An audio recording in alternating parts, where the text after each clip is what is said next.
สบายดีทุกคน มื้อนี้ข้อยก็จะมาแบ่งปันประสบการณ์เนาะการเฮ็ดกิจกรรมอีกแล้ว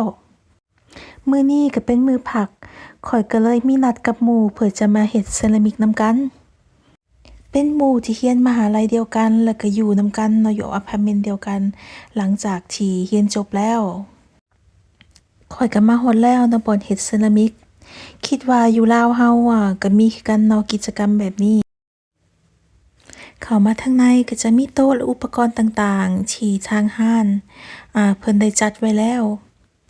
แล้วก็มีสีต่างๆให้เลือกหลากหลายสมควร ซึ่งในมื้อนี้เนาะข้อยก็ได้จองโต๊ะไว้สำหรับ2คน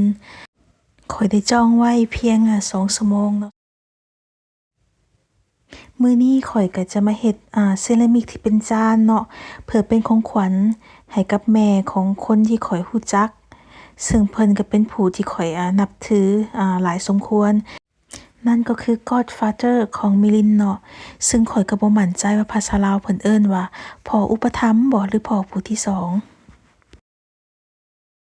บนโต๊ะที่นั่งเพิ่นก็จะมีแนะนำเนาะวิธีการเฮ็ดเซรามิกว่าเฮ็ดขั้นตอนแนวใดข้อยเองข้อยก็แต้มมาแต่เรือนแล้วเนาะเพื่อประหยัดเวลาก็เลยว่าจะมาระบายสีเลยจะมาเว้าถึงเรื่อง Godfather เนาะหลายๆคนฟังแล้วอาจจะสงสัยหรือข้องใจว่าเกี่ยวกับศาสนาได้หนึ่งบ่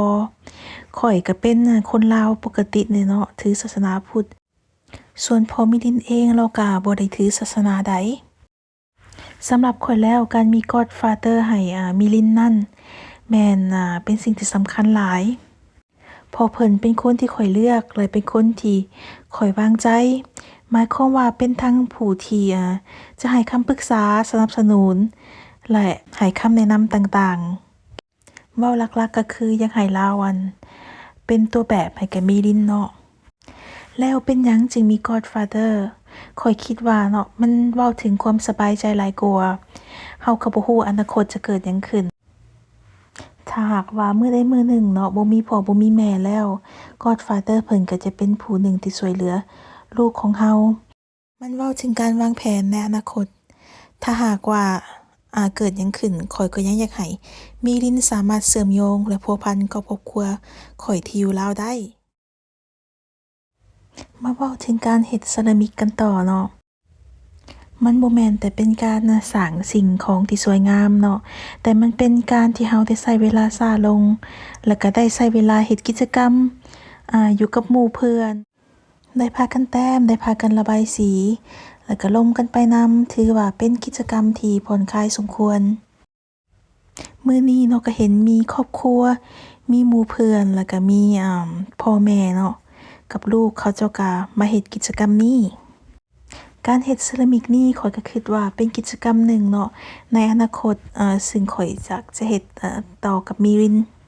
สำหรับ2ชั่วโมงในมื้อนี้ข้อยก็เฮ็ดแล้วแต่ส่ำนี้เนาะคิดว่าต้องได้มาเฮ็ดต่อในมื้อหน้าขอบใจทุกคนที่ติดตามแล้วก็พบกันใหม่ใน